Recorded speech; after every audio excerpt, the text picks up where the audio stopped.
to the channel. Today I am going to show you how to make the perfect roast, beef roast that is. So any roast that you have, any kind of beef roast, this one is a chuck roast. They're usually not very good. They're really, really tough. They're kind of just not very flavorful, and it's just not one of our favorite cuts. But there is a trick to making them a better cut of meat, and I'm going to show you how to do that. So I'm going to use my Dutch oven here, and when you're cooking a roast, any kind of roast, I would vouch to say that the best way to cook it and the way you're going to get the best outcome is low and slow. So the first thing you want to do is preheat your oven to 355. My oven's already preheated because I was baking bread. And then you are going to heat up a Dutch oven with a little bit of oil in it. I already have some oil in here. And I'm going to go ahead and mince 3 cloves of garlic. You can really use any garlic that you like, or as many cloves as you'd like. And then I'm also going to slice up some onions to put at the bottom.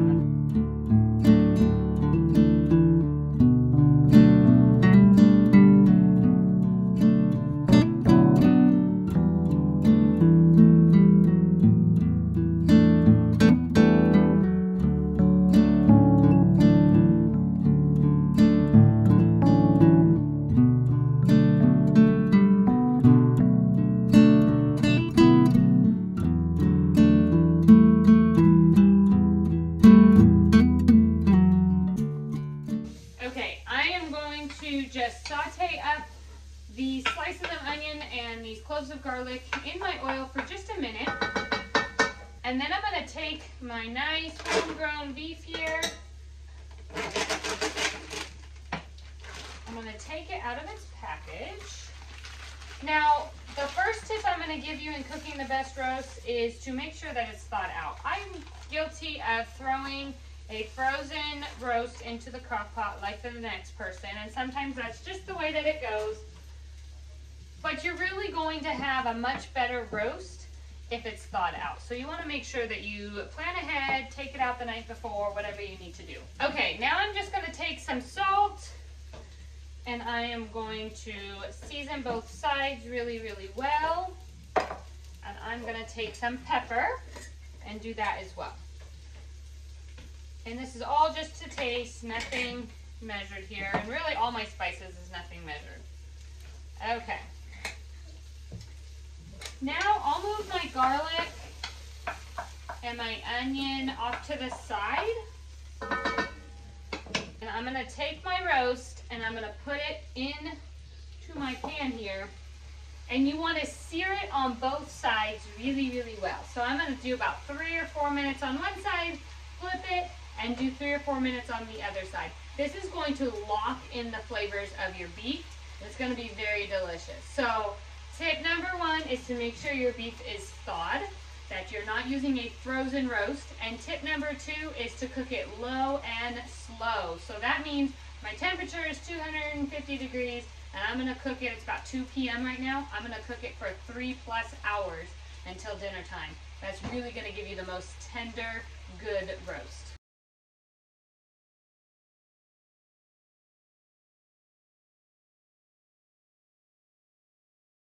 Okay, so now it has seared on both sides, so it's delicious. Now you can just spice it up with whatever you feel is good for you guys. So I'm going to do a little bit of lemon pepper. And all of this is all of your taste and your liking.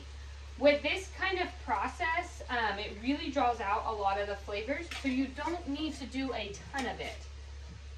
I'm going to do some no salt seasoning. One of our favorites. And I think I'm going to sprinkle on a little bit of thyme, rosemary, and parsley. Those are always yummy on beef. And we grow these in the garden, so that's always fun when you have your own fresh dried herbs.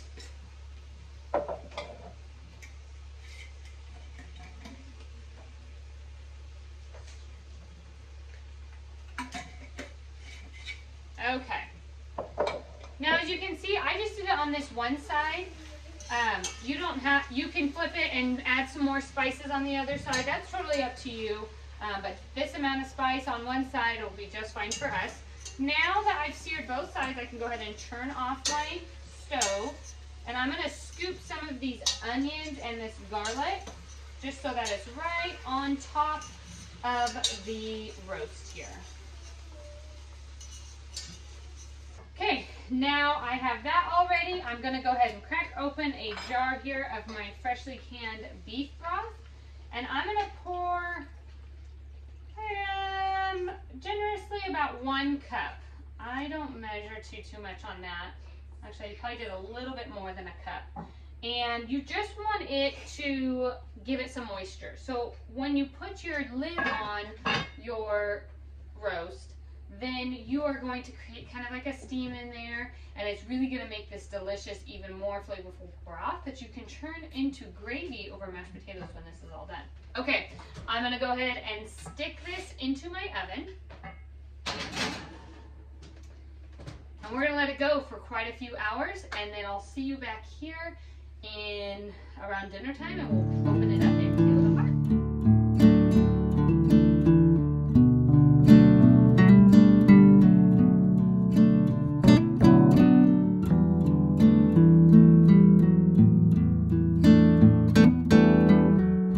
Okay, so I have pulled this out of the oven, and it is literally falling off the one little bone that is in the roast. So it is incredibly tender and it's just shredding right up to pieces. So that means it's ready. If you have to slice your roast, it's probably not going to be very tender. So this is the perfect consistency, and it stayed at 250 all day long.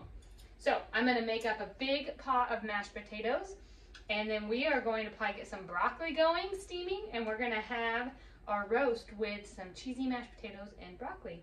I hope this was helpful. I hope that this gave you a new idea and some tips on how to make the best pot roast or to cook a beef roast in general so that you get the most flavor and it's not tough and stringy but nice and tender. I hope this was helpful. Make sure to like and subscribe to the video. I send out one new video every single week.